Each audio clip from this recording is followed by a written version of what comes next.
નમસ્તે વિદ્યાર્થી મિત્રો, ધોરણ 11 આર્ટ્સ વિષય તત્વજ્ઞાન એકમ નંબર 4 અર્વાચીન તર્કશાસ્ત્રની દ્રષ્ટિએ સંયુક્ત વિધાન. બરોબર. તો હવે આપણે ગયા વિડિયો લેક્ચરની અંદર છે એ સંયુક્ત વિધાન વિશે છે માહિતી મેળવી.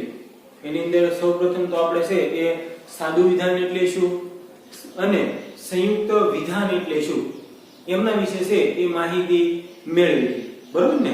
તો આપણે છે એ જોયું હતું કે ભાઈ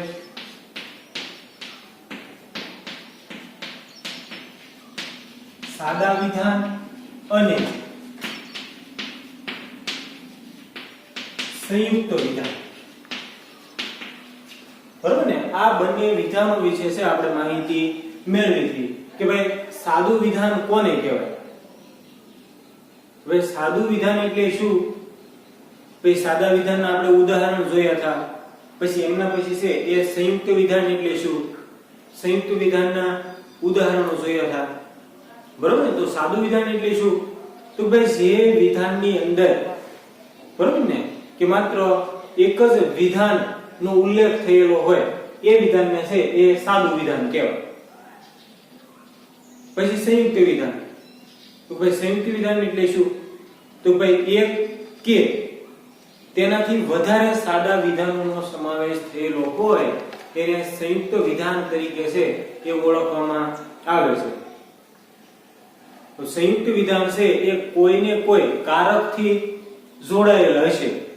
આપણે 5 કારકો છે એ તમને છેલ્લે દેખાડ્યા હતા. બરોબર ને?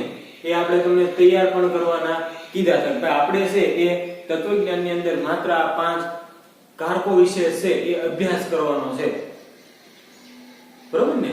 કે ભાઈ એના દ્વારા જે સંયુક્ત વિધાનની રચના થાય છે એમના વિશે છે આપણે અભ્યાસ કરવાનો છે. બરોબર ને? તો આપણે છે એ સાદા વિધાન અને સંયુક્ત વિધાન વિશે છે એ મૌખિક માહિતી મેળવી લીધી. હવે આપણે છે એ પાઠ્યપુસ્તકમાંથી વિસ્તૃત માહિતી છે એ મેળવવાની છે. બરોબર? તો હવે આપણે છે એ સાદા વિધાન અને સંયુક્ત વિધાન વિશે છે એ પાઠ્યપુસ્તકમાંથી વિસ્તૃત માહિતી મેળવીએ. બરોબર? તો એની અંદર જો સાદા વિધાન અને સંયુક્ત વિધાનો, એની અંદર પહેલું છે એ સાદું વિધાન છે. તો ભાઈ એની અંદર કે ભાઈ સાદા વિધાનની વ્યાખ્યા આ પ્રમાણે આપી શકાય. હવે સાદા વિધાનની વ્યાખ્યા છે કે ભાઈ જે વિધાનમાં બીજા કોઈ વિધાનનો સમાવેશ થતો ન હોય તે વિધાનને સાદું વિધાન છે એ કહેવાય છે.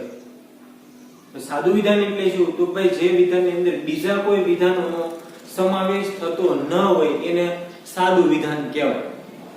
બરોબર? અહીંયા ઉદાહરણ આપેલું છે કે દાખલા તરીકે આજે સ્વાતંત્ર્ય દિન છે. આ પહેલું ઉદાહરણ છે. તો એની અંદર બીજા એકે વિધાનોનો સમાવેશ થયેલો નથી, માત્ર એક જ વિધાન છે. બરોબર ને? આજે સ્વાતંત્ર્ય દિન છે, આ એક વિધાન છે. બીજું ઉદાહરણ, આજે શાળામાં ધ્વજવંદનનો કાર્યક્રમ છે. તો આની અંદર પણ માત્ર એક જ વિધાન છે. ત્રીજું ઉદાહરણ કે ભાઈ આ વિદ્યાર્થી ક્રાંતિકારી છે. તો આની અંદર પણ માત્ર એક જ વિધાન છે. એટલે આ જે ઉદાહરણો આપેલા છે એની અંદર બીજા એકે વિધાનોનો સમાવેશ થયેલો નથી, એટલા માટે આ સાદા વિધાનના ઉદાહરણો છે. બરોબર? આગળ આ ત્રણેય વિધાનો સાદા વિધાનો છે કારણ કે આ વિધાનમાં કોઈ પણ વિધાનની અંદર બીજા કોઈ વિધાનનો સમાવેશ થતો નથી. નીચે આપેલા વિધાનો સાદા વિધાનના અન્ય ઉદાહરણો છે. જો પાછા સાદા વિધાનના બીજા પણ ઉદાહરણો છે એ આપેલા છે. જો એની અંદર બાળકો સંચળ છે. બરોબર? આની અંદર પણ બીજા એક વિધાનોનો સમાવેશ થયેલો નથી. કીધું છે કે બાળક સંચળ છે, એક જ વિધાન છે. એના પછી બાળકો રમતિયાળ છે, આમાં પણ એક જ વિધાન છે. દયાનંદ સંત છે, દયાનંદ નિર્ભિમાની છે, મતદારો સાવધ રહેશે, સક્ષમ ઉમેદવાર ચૂંટાશે, તેમની જીત થશે. બરોબર ને? આ દરેકે દરેક સાદા વિધાનના ઉદાહરણ છે કે ભાઈ આની અંદર બીજા એકે વિધાનોનો સમાવેશ થયેલો નથી, એટલા માટે છે આ સાદા વિધાન છે. આપણે સાદા વિધાનની વ્યાખ્યા છે ભાઈ જે વિધાનમાં બીજા કોઈ વિધાનનો સમાવેશ થતો નથી તે વિધાનને સાદું વિધાન કહેવાય છે. અહીંયા ઉદાહરણ આપેલા છે, આ દરેક સાદા વિધાન છે, બરોબર. એના પછી છે સંયુક્ત વિધાન, બરોબર ને. તો સંયુક્ત વિધાન એની વ્યાખ્યા છે કે ભાઈ સંયુક્ત વિધાનની વ્યાખ્યા આ પ્રમાણે આપી શકાય. જો સંયુક્ત વિધાનની વ્યાખ્યા છે કે ભાઈ જે વિધાનની અંદર એક કે વધુ સાદા વિધાનોનો સમાવેશ થતો હોય તે વિધાન સંયુક્ત વિધાન કહેવાય, બરોબર ને. કે ભાઈ જે વિધાનની અંદર એક કે તેથી વધારે સાદા વિધાનનો સમાવેશ થતો હોય એ વિધાનને છે એ સંયુક્ત વિધાન કહેવાય છે, બરોબર ને. આ પેલું આપણે સાદું વિધાન જોયું, એની અંદર માત્ર એક જ વિધાન છે. તો સંયુક્ત વિધાન એટલે શું? તો ભાઈ જે વિધાનની અંદર એક કે તેથી વધારે સાદા વિધાનોનો સમાવેશ થતો હોય એને સંયુક્ત વિધાન કહેવાય. દાખલા તરીકે આજે સ્વાતંત્ર્ય દિન છે અને આજે શાળામાં ધ્વજવંદનનો કાર્યક્રમ છે. જો આ સંયુક્ત વિધાનનું ઉદાહરણ છે, બરોબર ને. આની અંદર બે વિધાનો છે. ક્યાં ક્યાં? તો ભાઈ પહેલું વિધાન છે કે ભાઈ આજે સ્વાતંત્ર્ય દિન છે, આ પહેલું વિધાન. બીજું વિધાન તો કે ભાઈ આજે શાળામાં ધ્વજવંદનનો કાર્યક્રમ છે. અહીંયા અને આપેલું છે એ સંયોજક છે કે ભાઈ વાક્યને જોડે છે, બરોબર ને. એટલે કે ભાઈ આવા સંયોજકોનો ઉપયોગ થયેલો હોય અને વિધાન આપેલું હોય તો એ વિધાન છે એ સંયુક્ત વિધાન કહેવાય, બરોબર ને. તો આની અંદર બે વિધાનો છે કે આજે સ્વાતંત્ર્ય દિન છે, બીજું વિધાન છે કે ભાઈ આજે શાળામાં ધ્વજવંદનનો કાર્યક્રમ છે, બરોબર. આ સંયુક્ત વિધાન છે. જો આગળ આ વિધાન સંયુક્ત વિધાન છે કારણ કે તેમાં એક આજે સ્વાતંત્ર્ય દિન છે અને બીજું વિધાન કે ભાઈ શાળામાં ધ્વજવંદનનો કાર્યક્રમ છે, એ બે સાદા વિધાનોનો સમાવેશ થયેલો છે. એ જ રીતે આ વિદ્યાર્થી ક્રાંતિકારી છે, જો પાછો નિષેધ કરેલો છે કે ભાઈ એ વાત ખરી નથી, બરોબર ને. જો આ વિદ્યાર્થી ક્રાંતિકારી છે.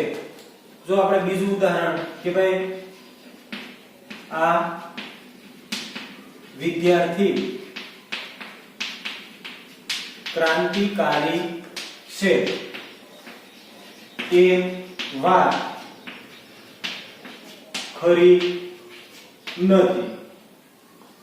હવે આની અંદર એવો પ્રશ્ન છે કે આ સંયુક્ત વિધાન કઈ રીતે ગણવું?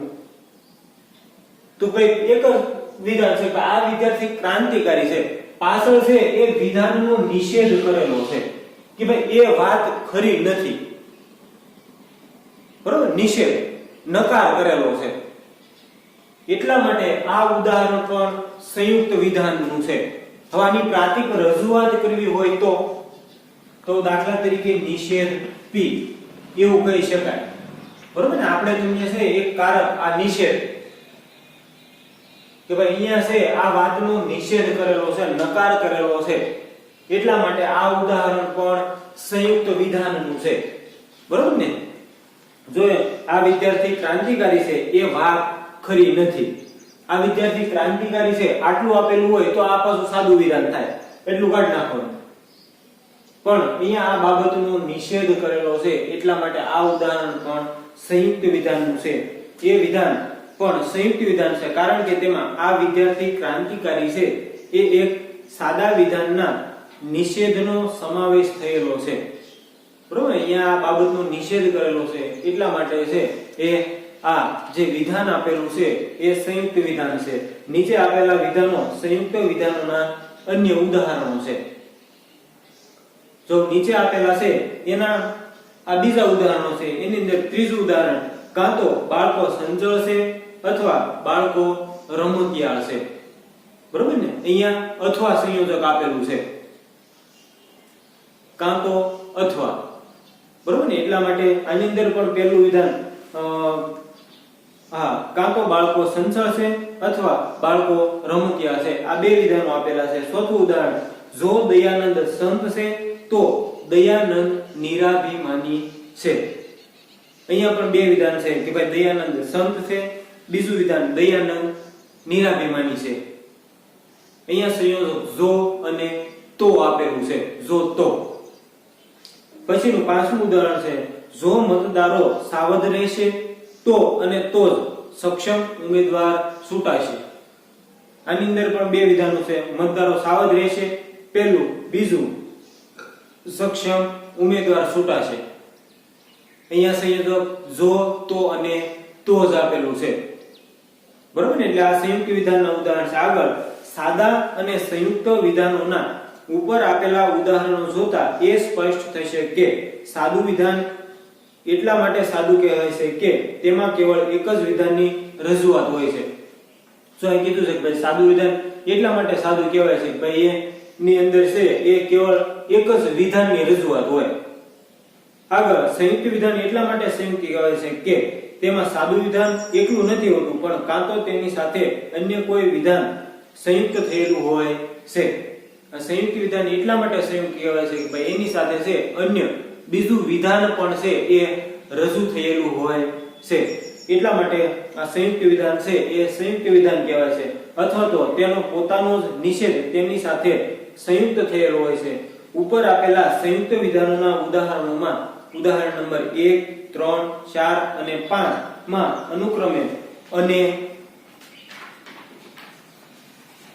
કાં તો અથવા, જો તો અને, જો તો અને તો એ શબ્દો વડે સંયુક્ત થયેલા છે. જ્યારે ઉદાહરણ નંબર 2 માં અનુક્રમે એ વાત ખરી નથી એ શબ્દ ઉમેરવાથી મૂળ સાદા વિધાનની સાથે તેનો પોતાનો નિષેધ છે એ સંયુક્ત થયેલો છે. બરોબર? ઉદાહરણ નંબર છે એની અંદર ક્યાં ક્યાં સંયોજકો દ્વારા ટૂંકમાં વિધાનો જોડાયેલા છે એમના વિશે માહિતી આપેલી છે. અને ઉદાહરણ નંબર 2 જોયું અગવા તો એની અંદર પોતાની જ વાતનો નિષેધ છે એ સાથે જોડાયેલો છે. એટલા માટે આ વિધાન છે એ સંયુક્ત વિધાન બન્યું. બરોબર ને? તો અહીંયા આપણે છે આ સાદું વિધાન એટલે શું અને સંયુક્ત વિધાન એટલે શું એમના વિશે છે એ માહિતી મેળવી. બરોબર ને? કે ભાઈ ફરી એકવાર છે આપણે જોઈ લઈએ કે ભાઈ અહીંયા પહેલું આપેલું છે કે ભાઈ સાદું વિધાન એટલે શું. બરોબર ને? તો ભાઈ સાદો વિધાનની વ્યાખ્યા કે ભાઈ જે વિધાનમાં બીજા કોઈ વિધાનનો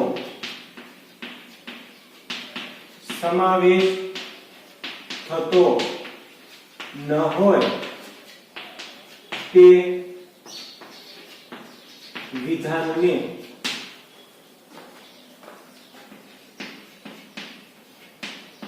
સાદું વિધાન કહેવાય છે. આ સાદા વિધાનની વ્યાખ્યા. બરોબર ને? ભાઈ જે વિધાનની અંદર બીજા કોઈ વિધાનોનો સમાવેશ થતો ન હોય એ સાદું વિધાન કહેવાય. તો ભાઈ દાખલા તરીકે બાળક સંચળ છે. બરોબર ને? અથવા તો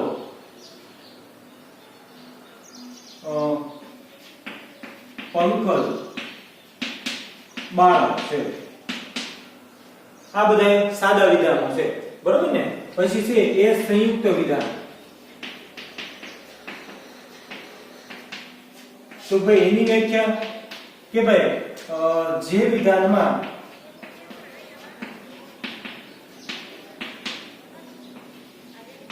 એક કે તેથી